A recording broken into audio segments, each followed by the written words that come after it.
मंत्रिमंडल के मेरे सहयोगी श्रीमान पीयूष गोयल जी, अनुप्रिया पटेल जी, सोम प्रकाश जी, अन्य महानुभाव और देश भर से हमारे साथ जुड़े हुए स्टार्टअप इकोसिस्टम के सभी साथी, आप सबको स्टार्टअप महाकुंभ की बहुत बहुत शुभकामनाएं।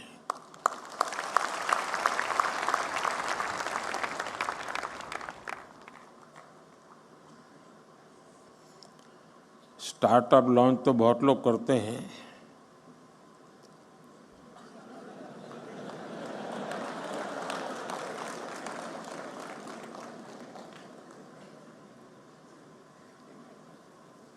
और पॉलिटिक्स में तो ज़्यादा।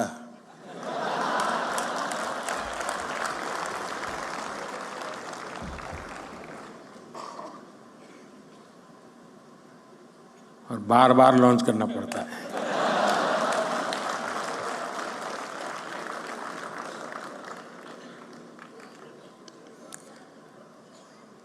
आप में उनमें फर्क ये है कि आप लोग प्रयोगशील होते हैं। एक अगर लॉन्च नहीं हुआ तो तुरंत दूसरे पर चले जाते हैं।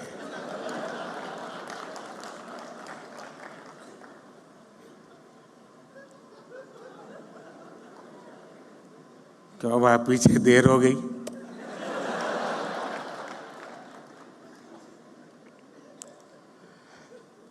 साथियों, आज जब देश 2047 के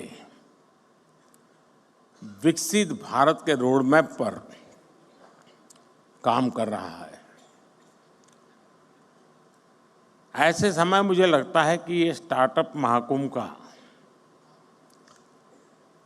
बहुत महत्व है। बीते दशकों में हमने देखा है कि भारत ने कैसे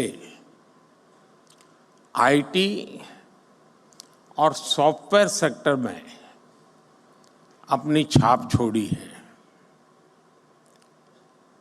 अब हम भारत में इनोवेशन और स्टार्टअप कल्चर का ट्रेंड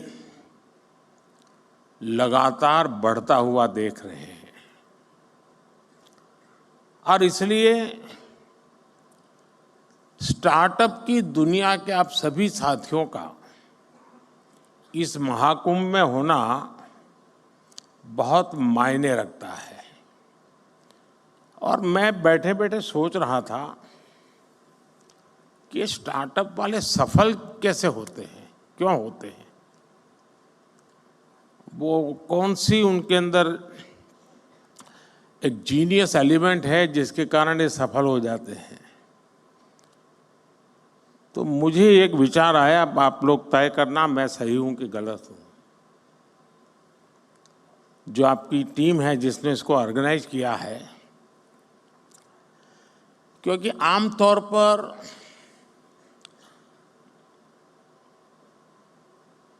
सार्वजनिक जीवन में, उद्योग जगत, व्यापार जगत में कोई भी निर्णय होता है तो उसका संबंध सरकार से होता ही है, और जब सरकार से होता है तो फिर थोड़ा 5 साल का टाइम टेबल रहता है।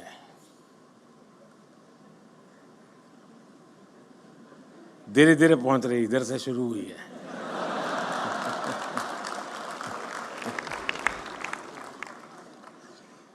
और इसलिए आमतौर पर जो व्यापारी मन होता है वो सोचता है, यार अब चुनाव का वर्ष है, अभी रहने दो, एक बार चुनाव हो जाए, नई सरकार बनेगी तब देखेंगे। ऐसा ही होता है ना। लेकिन आप लोग, इलेक्शन डिक्लेयर हो चुका है, उसके बावजूद भी इतना बड़ा कार्यक्रम कर रहे हैं।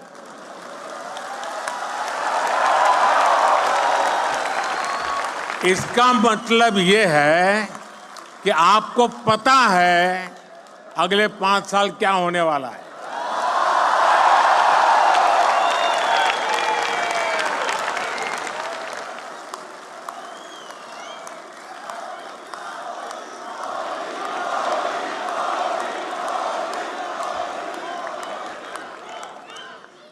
और मैं समझता हूं आपके अंदर ये जो जीनियस चीज पड़ी है ना, वही स्टार्टअप को सफल बनाती होगी।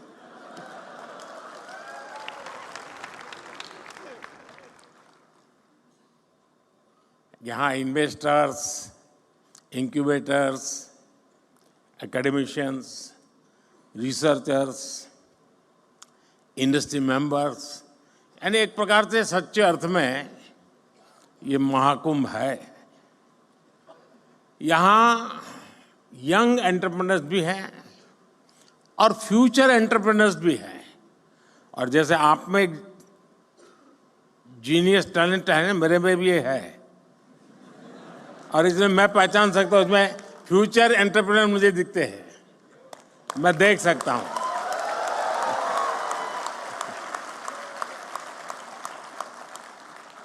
ऐसे में ये एनर्जी, ये वाइब वाकई अद्भुत है।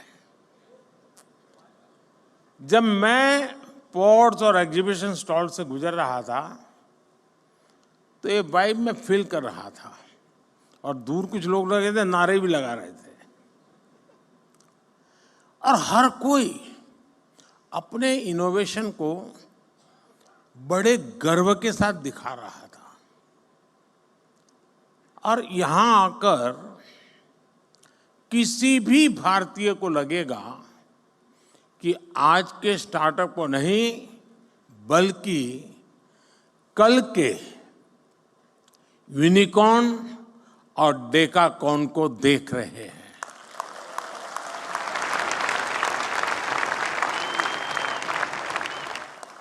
साथियों,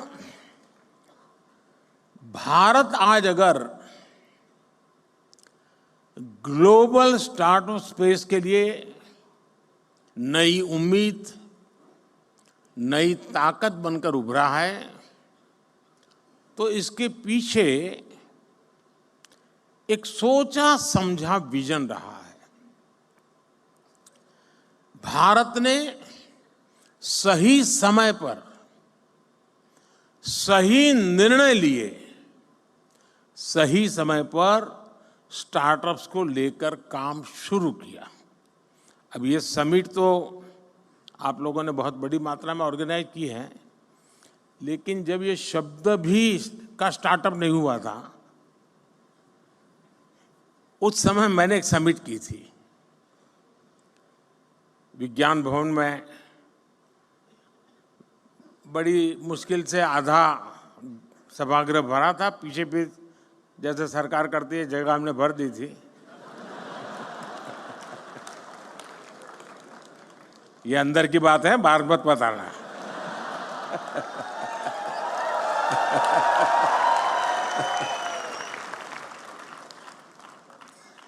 और उस समय देश में जो नए नए कुछ नौजवान, और मैंने startup India, stand up India, इसको लॉन्च करने की दिशा में मेरा प्रयास था। और मैं चाहता था कि उसको मैं एक आकर्षण पैदा करूं, यूथ में एक मैसेजिंग करूं। तो कुछ लोगों ने जो इनिशिएटिव लिए थे उनको खोजा देश भर में, भाई कोई कोने में कोई करता है तो जरा देखो। और मैंने 5-7 लोगों को बुलाया था कि जरा भाई आप भी वहाँ भाषण कीजिए, मेरी कोई सुनेगा नहीं।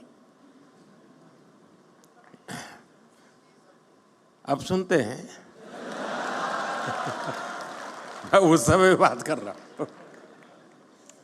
तो मुझे बराबर याद है, उस फंक्शन में एक बेटी ने अपना अनुभव सुनाया, शायद यहाँ बैठी भी हो, मुझे मालूम नहीं है। और उसने, वो मूल बंगाली है और माँ बाप ने काफ़ी पढ़ा लिख करके उसको तैयार किया। उसने अपना अनुभव बताया। उसने कहा, मैं, उनकी माता पिता भी पढ़े लिखे हैं। तो बोले, मैं घर गई तो मेरी माँ ने पूछा, क्या कर रही हो बेटा आप? काफ़ी पढ़ लिख के आई थी। तो उसने कहा कि मैं स्टार्टअप शुरू करने जा रही हूँ।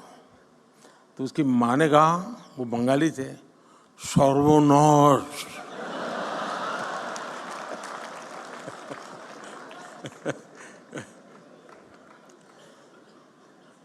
बोले सर्वनाश यानी स्टार्टअप यानी सर्वनाश। वहां से शुरू हुई यात्रा, इसका एक सैंपल यहां नजर आ रहा है।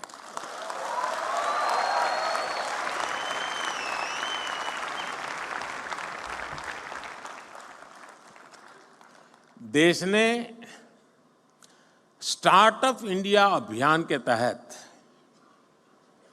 इनोवेटिव आइडियाज को एक प्लेटफॉर्म दिया, उनको फंडिंग के सोर्स से कनेक्ट किया, एजुकेशनल इंस्टीट्यूशंस में इंक्यूबेटर स्थापित करने का अभियान भी चलाया। हमने बिल्कुल उसका बाल वाटिका शुरू की, अटल टिंकरिंग लैब, जैसे एजुकेशन में सबसे शुरू होता है ना केजी का, वैसा ही हमने शुरू किया। और इससे फिर एक स्टेज आकर गया, इंक्यूबेशन सेंटर बनते गए।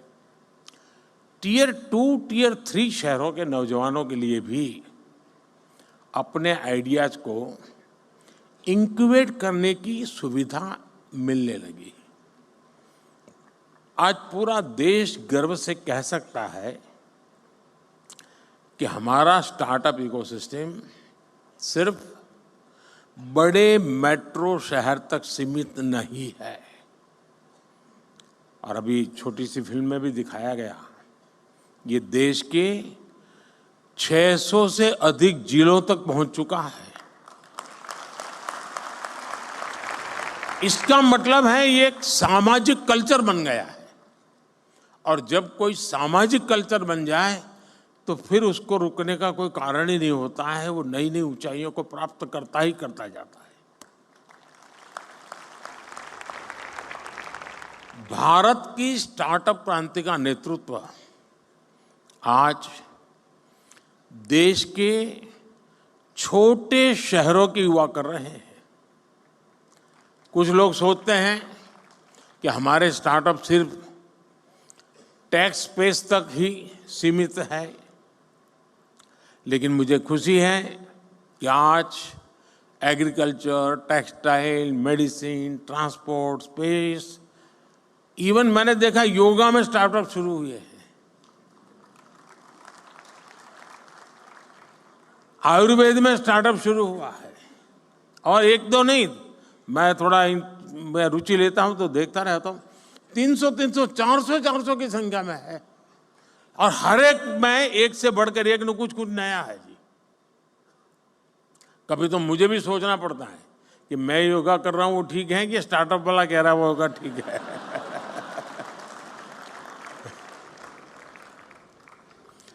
साथियों, स्पेस जैसे सेक्टर में जो कि हमने अभी कुछ ही समय पहले ओपन अप किया, पहले तो सरकार में जैसा स्वभाव रहता है जंजीरें बांध देना, और मेरी पूरी ताकत जंजीरें तोड़ने में लगी रहती है।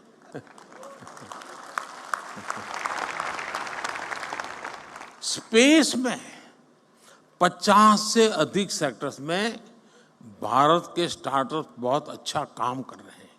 और ऑलरेडी हमारे स्टार्टअप स्पेस शटल लॉन्च करने लगे हैं जी, इतने कम समय में।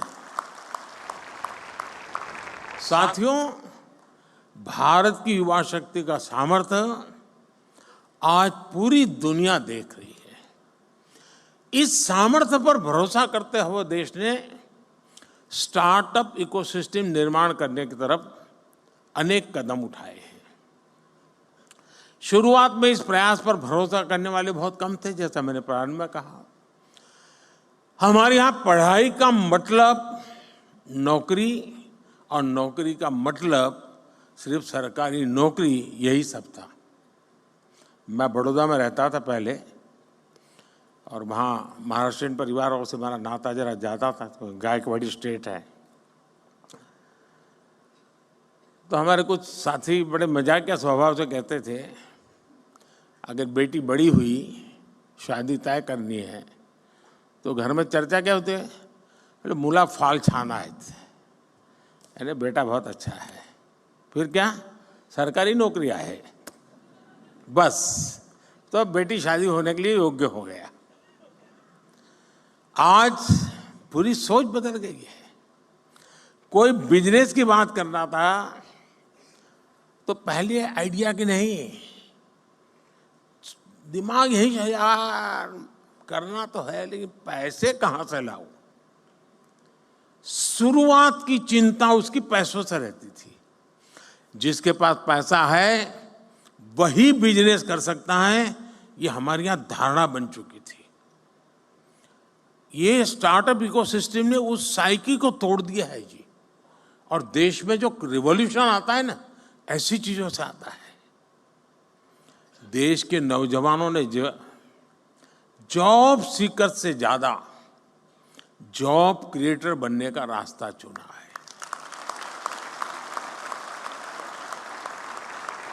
और फिर जब देश ने स्टार्टअप इंडिया अभियान शुरू किया तो देश के युवाओं ने दिखा दिया कि वो क्या कुछ कर सकते हैं।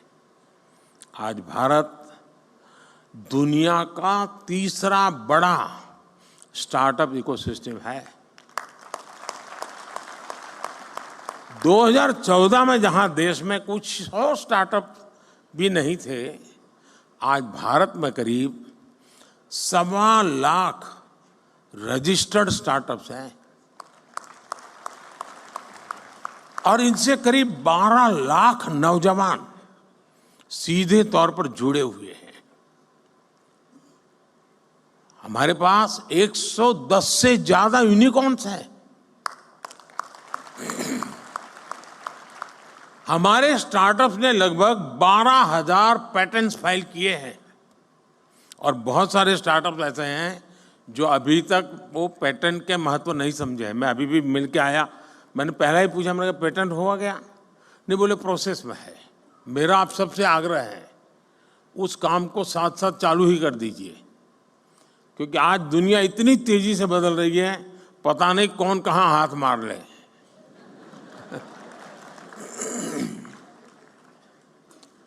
और देश ने कैसे इनकी हैंड होल्डिंग की है उसका एक और उदाहरण है जेम पोर्टल। यहां पर उसकी व्यवस्था है, आप देख सकते हैं।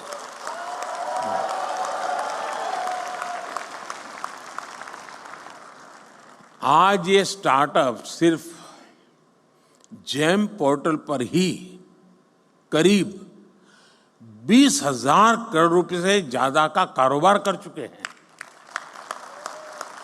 यानी सरकार ने एक प्लेटफॉर्म बनाया, आप वहां पहुंचे और इतने कम समय में 20-22 साल की आयु के नौजवान 20,000 करोड़ का कारोबार कर ले प्लेटफॉर्म पर, ये बहुत बड़ी बात है जी। आप सभी इस बात के गवाह हैं कि आज का युवा अब डॉक्टर, इंजीनियर के साथ साथ एक इनोवेटर बनने का सपना, अपने स्टार्टअप का सपना भी देखने लगा है। ये मैं समझता हूं उसके पास जो टैलेंट है या जो उसकी ट्रेनिंग है, स्टार्टअप के माध्यम से वो एक नए क्षेत्र में प्रवेश कर रहा है। आज मैं देखता हूं कि कैसे युवा अपने स्टार्टअप के दम पर अलग अलग सेक्टर्स में छाए हुए हैं। और मुझे तो पक्का विश्वास है कि 2019 का जब चुनाव आएगा ना, उस समय कम से कम 1,000 स्टार्टअप ऐसे होंगे जिसकी सेवाएं पॉलिटिकल पार्टियां लेती होगी। वो ऐसे ऐसे चीजें लेकर के आएंगे और उसको भी लगेगा हाँ यार, इस तरीके से पहुंचना अच्छा है, ये सरल रास्ता है। यानी कहने का मेरा तात्पर्य है कि हर क्षेत्र में, चाहे वो सेवा का क्षेत्र हो, कम्युनिकेशन का क्षेत्र हो, नौजवान नए आइडिया लेकर के आते हैं। कम से कम रिक्वायरमेंट के साथ वो परफॉर्म करने लग जाते हैं। और मैं मानता हूं इसी ने इसकी ताकत बहुत बढ़ाई है। कोई, मैंने देखा आज जो ट्रेडिशनल खान पान की चीज़ें हैं उसमें बिजनेस में आगे बढ़ रहा है। कोई मेडिकल के इक्विपमेंट इस प्रकार से बना रहे हैं कि भाई आपको अब आसानी से आप अपना देख सकते हैं। यानी कोई सोशल मीडिया के ग्लोबल जायंट्स से मुकाबला करने की तैयारी कर रहा है। यही सपने हैं, यही स्पिरिट है, यही शक्ति है। इसीलिए लोग कहते हैं मैं इसे नष्ट करूंगा।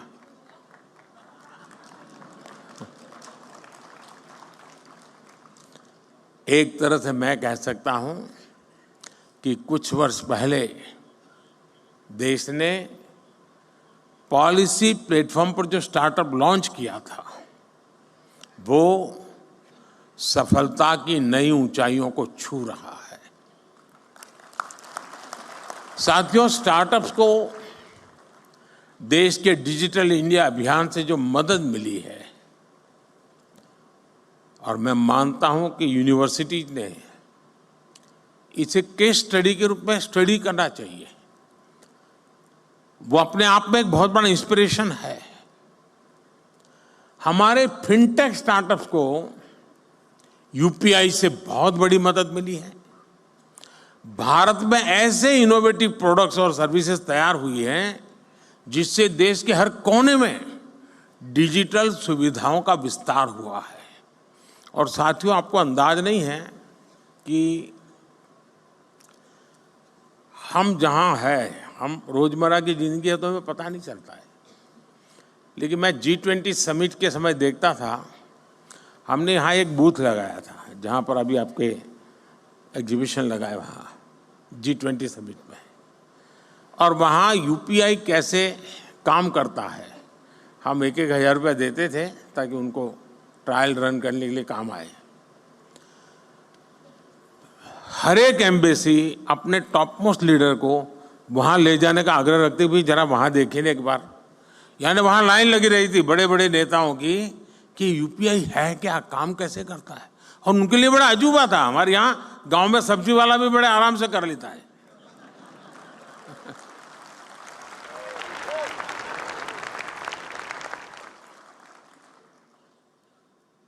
साथियों, इससे फाइनेंशियल इंक्लूजन को बल मिला है। रूरल और अर्बन डिवाइड को देश कम कर पाया है। और दुनिया में शुरू में इसकी चिंता थी, जब डिजिटल प्रोग्रेस होने लगा तो हैव्स एंड हैव नॉट्स वाली थियरी इसके साथ जुड़ गई थी, सोशल डिवाइड की बात हो रही थी। भारत ने टेक्नोलॉजी को डेमोक्रेटाइज कर दिया है और इसलिए हैव्स एंड हैव नॉट्स वाली थियरी मेरे यहाँ चल नहीं सकती है। मेरे यहाँ सबके लिए सब कुछ है। आज एग्रीकल्चर हो, एजुकेशन हो, हेल्थ हो, इनमें स्टार्टअप्स के लिए नई संभावनाएं बन रही है। मुझे इस बात की भी खुशी है कि हमारे 45% से ज्यादा स्टार्टअप्स 45% से ज्यादा स्टार्टअप्स इसका नेतृत्व महिलाएं कर रही है, नारी शक्ति कर रही है।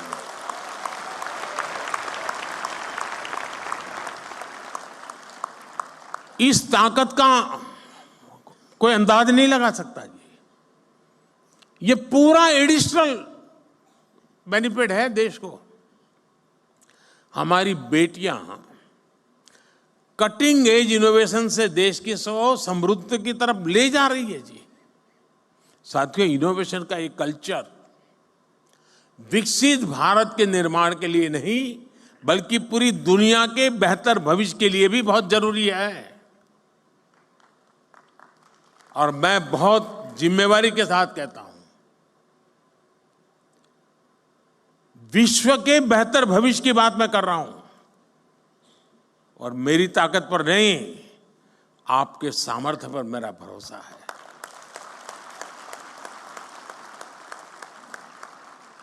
भारत ने अपना ये विजन अपनी G20 प्रेसिडेंसी के दौरान स्पष्ट किया है। इसी प्रीमाइसिस में G20 समिट हुई। विश्व के सभी बड़े नेता कोविड के बाहर दुनिया को कहाँ ले जाना इसके लिए खड़े बैठे थे, और इसी मंडप पे मेरा देश का यंग माइंड बैठा है जो 2047 तक जाने का रास्ता तय करने वाला है।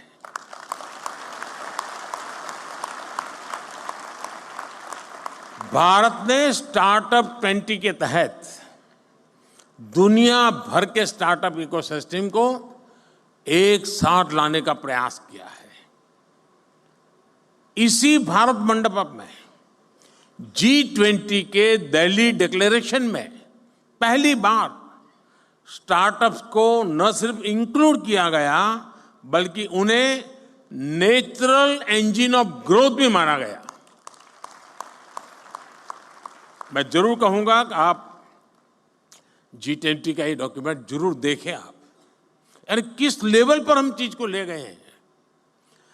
अब हम AI टेक्नोलॉजी से जुड़े एक नए युग में है और आज दुनिया इस बात को मान के चलती है कि AI मतलब इंडिया का अपर हैंड रहने वाला है जी, ये दुनिया मान के चल रही है। अब हमारा काम है मौका नहीं छोड़ना है, और मैं काफी मदद ले रहा हूं ये AI की आजकल, क्योंकि मुझे मालूम है मुझे इलेक्शन कैंपेन में लैंग्वेज की सीमाएं आती है, तो मैं AI की मदद से तमिल में भी मेरी बात पहुंचा रहा हूं, तेलुगु में पहुंचा रहा हूं, उड़िया में पहुंचा रहा हूं। तो आप जैसे नौजवान ये काम करते हैं तो मेरा भी काम हो जाता है। पहले मैं देख रहा था कोई मुझे मिलता था तो एक जमाना था पहले ऑटोग्राफ मांगते थे, धीरे धीरे फोटोग्राफ मांगने लगे, अब सेल्फी मांगने लगे, अब तीनों मांग रहे, सेल्फी चाहिए, फोटोग्राफ चाहिए, ऑटोग्राफ चाहिए। अब करे क्या? तो मैंने AI वाली मदद ले ली। मैंने अपने नमो ऐप पर एक व्यवस्था खड़ी कर दी, अगर मैं यहाँ से गुजर रहा हूँ और कहीं पर एक कोने पर आपका आधा चेहरा भी आ गया तो AI की मदद से आप निकाल सकते हैं मोदी के साथ मैं खड़ा हूँ।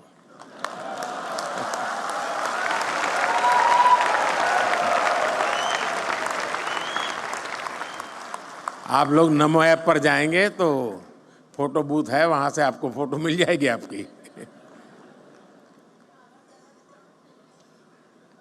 जरूर आया होगा, मैं यहां से गुजरा हूं तो।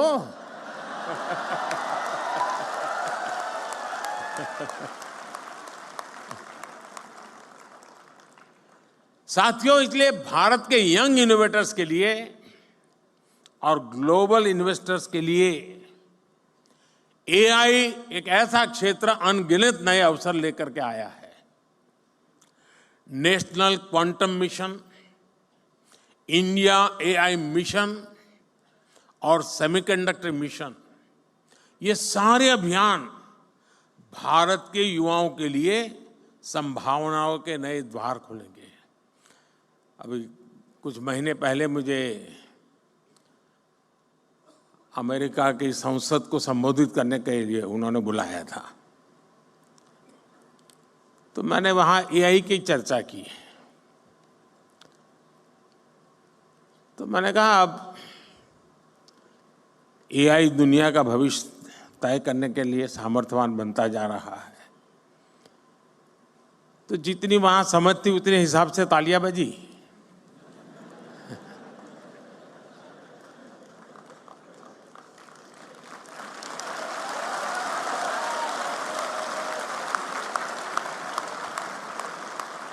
फिर मैंने कहा कि मेरा AI का मतलब है अमेरिका इंडिया।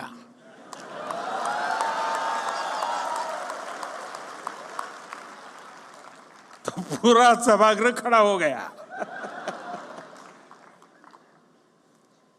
साथियों, लेकिन ये तो मैंने वहां पॉलिटिकल संदर्भ में कहा, लेकिन आज मैं जरूर मानता हूं कि AI का सामर्थ्य, इसका नेतृत्व भारत के हाथ में ही रहेगा और रहना भी चाहिए।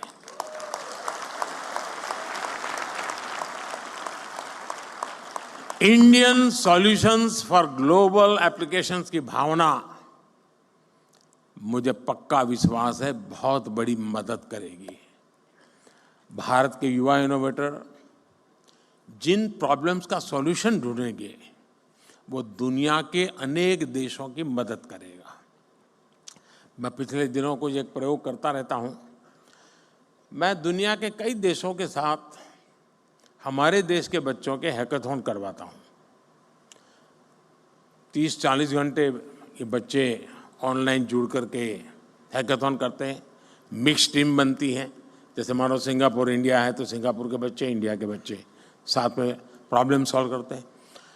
मैंने देखा है कि भारत के बच्चों के साथ हैकाथॉन करने के लिए दुनिया में बहुत बड़ा आकर्षण पैदा हुआ है। फिर मैं उनको कहता हूँ, यार तुम जमोगे नहीं उनके साथ? बोले साहब जमेंगे नहीं लेकिन सीखेंगे तो।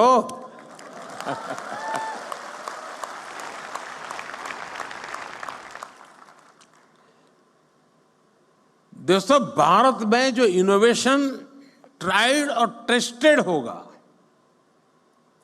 वो दुनिया की हर ज्योग्राफी और डेमोग्राफी में सक्सेसफुल होगा, क्योंकि हमारे यहां सब नमूने हैं। यहाँ रेगिस्तान भी मिलेगा, यहाँ बाढ़ वाला इलाके भी मिलेगा, यहाँ पर मीडियम पानी वाला भी है, यानी हर प्रकार की चीज आपको एक ही जगह पर सब मौजूद है जी। और इसलिए यहाँ जो सक्सेस हुआ वो दुनिया में कहीं पर भी सक्सेस हो सकता है। साथियों, भारत लगातार इस विषय में फॉरवर्ड प्लानिंग करते हुए चल रहा है। देश ने हजारों करोड़ रुपयों के नेशनल रिसर्च फाउंडेशन बनाने का निर्णय लिया है। थोड़े समय पहले इसका निर्णय आपने देखा होगा। और इंटरिम जो बजट हमने रखा था, हमारे देश में कुछ चीज़ों की चर्चा करने के लिए लोगों को फुर्सत नहीं है, क्योंकि फालतू चीज़ों में उनका टाइम बहुत जाता है। इस इंटरिम बजट में, क्योंकि पूरा बजट तो अभी जब मैं दोबारा आऊंगा तब आएगा,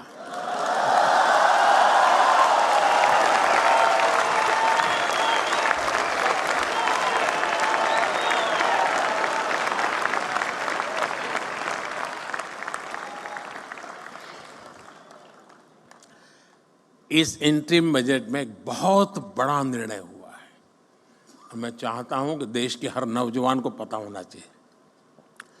रिसर्च और इनोवेशन के लिए 1 लाख करोड़ रुपए के फंड की घोषणा की गई है। इससे सनराइज टेक्नोलॉजी एरिया में लंबे समय तक चलने वाले रिसर्च प्रोजेक्ट में मदद मिलेगी।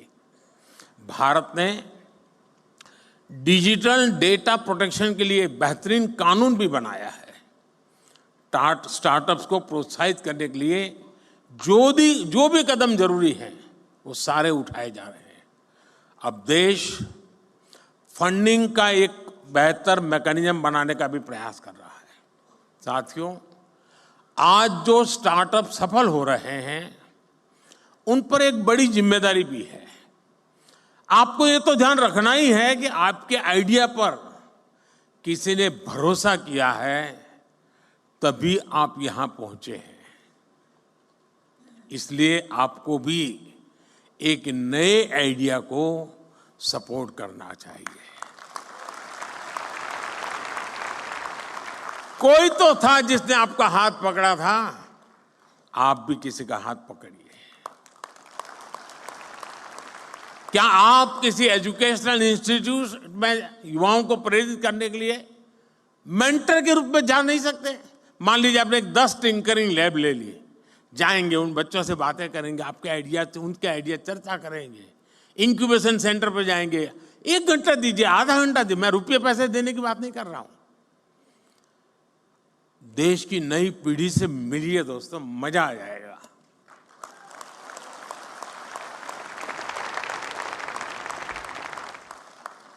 आप कॉलेजों में, यूनिवर्सिटीज में स्टूडेंट से मिल करके उन्हें गाइड कर सकते हैं, क्योंकि आपके पास कहने को एक सक्सेस स्टोरी है। उसको सुनने के लिए युवा मन तैयार है, आपने खुद को साबित किया है। अब आपको दूसरे नौजवानों को दिशा दिखानी है। देश हर कदम आपके साथ है। मैं यहां दो और भी बात कहना चाहता हूं। ये जो मैं सरकार में काम करता हूं, थोड़ा अंदर की बात बताता हूं, मीडिया में नहीं जानी चाहिए।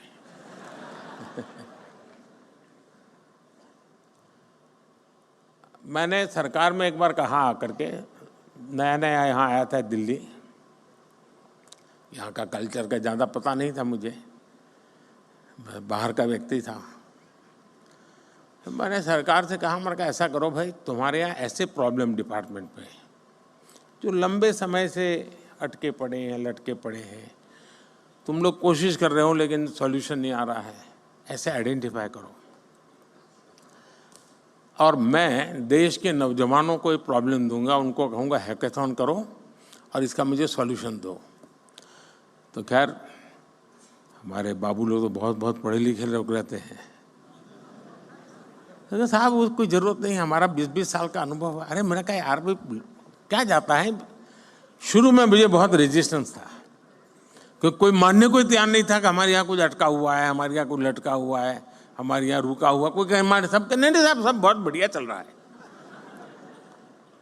अरे मैंने कहा भाई बढ़िया चल रहा है तो भी तो दो, वैल्यू एडिशन होगा। अच्छा नहीं होगा तो वो देखेगा कि क्या बढ़िया है, जाने दो ना बाहर। खैर बड़ी मुश्किल से सब डिपार्टमेंट ने मुझे, मैं बहुत पीछे पड़ गया तो निकाल करके दिया कि साहब ये एक समस्या है, ये तो टोटल लगा तो करीब 400 निकली। अब वो तो शायद मुझे लगता है 0.1% भी नहीं बताया होगा। मैंने देश के नौजवानों का हैकेथॉन किया और उनको समस्याएं दे दी। मैंने कहा इसका सॉल्यूशन लेके आओ। आप हैरान हो जाएंगे जी, इतने बढ़िया सॉल्यूशन दिए उन्होंने, वे आउट दिए उन्होंने, और करीब 70-80% आइडियाज उन बच्चों के सरकार ने एडॉप्ट कर लिए। फिर स्थिति ये बनी कि हमारे डिपार्टमेंट मुझे पूछने लगे, साहब इस साल हैकेथॉन कब होगा, क्योंकि उनको लगा कि भाई ये सॉल्यूशन तो यहीं पर मिलेगा। यानी कहने का तात्पर्य है कि इनके पास जब मिलते हैं बच्चे, बैठते हैं, बहुत चीजें निकाल के लाते हैं। और ये 18, 20, 22 साल के नौजवान हैं जी। मैं कहूँगा ये जो हमारे बिजनेस के जो CII है, FICCI है, ASSOCHAM है, मैं उनको कहता हूँ कि वो अपनी अपनी इंडस्ट्री के प्रॉब्लम आइडेंटिफाई करें। प्रॉब्लम आइडेंटिफाई करके वे ये स्टार्टअप वालों का हैकेथॉन करें और उनको प्रॉब्लम दे। मैं पक्का मानता हूं ये बहुत बढ़िया सॉल्यूशन ला करके देंगे आपको। उसी प्रकार से मैं MSMEs के लोगों को कहूंगा कि आप अपने प्रॉब्लम्स निकालिए। टेक्निकल हर्डल्स होंगे, समय बहुत ज़्यादा होगा, स्मूथनेस नहीं होगी मैन्युफैक्चरिंग में, डिफेक्टिव प्रोडक्शन होता होगा, बहुत सी चीज़ें होंगी। आप देश के स्टूडेंट्स के पास जाइए, उनका हैकेथॉन आप ऑर्गेनाइज, MSMEs के लोग खुद, और सरकार को कहीं मत में रखिए। हम ये 2 एरिया में अगर मेहनत शुरू करें तो देश की यंग टैलेंट हमें बहुत सारी समस्याओं का समाधान देंगे और हमारी यंग टैलेंट को इसमें से आइडिया मिलेगा कि हाँ ये भी क्षेत्र है जहां मैं काम कर सकता हूं।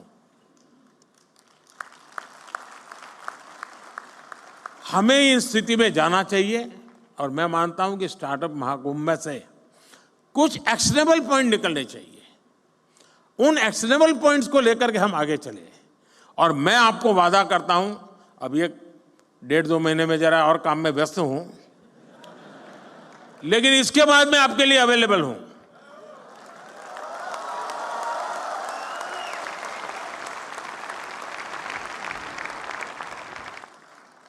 मैं यही चाहूंगा कि आप आगे बढ़े, नए स्टार्टअप बनाएं, खुद की भी मदद करें, दूसरों की मदद करें।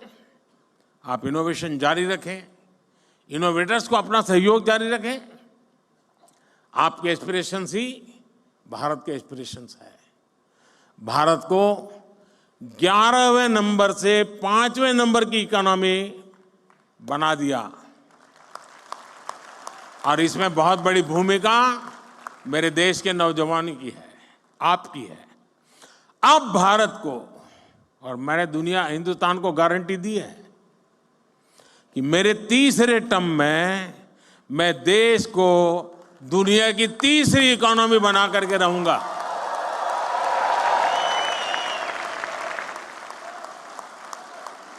और ये जंप जो है उसमें स्टार्टअप की बहुत बड़ी भूमिका होगी, मैं देख सकता हूं जी। साथियों, मुझे अच्छा लगा आप सबसे गप्पे गोष्ठी करने का। आप सब नौजवानों से आपका उत्साह, उमंग मेरे में भी एक नई ऊर्जा भर देता है। बहुत बहुत शुभकामनाएं, बहुत बहुत धन्यवाद।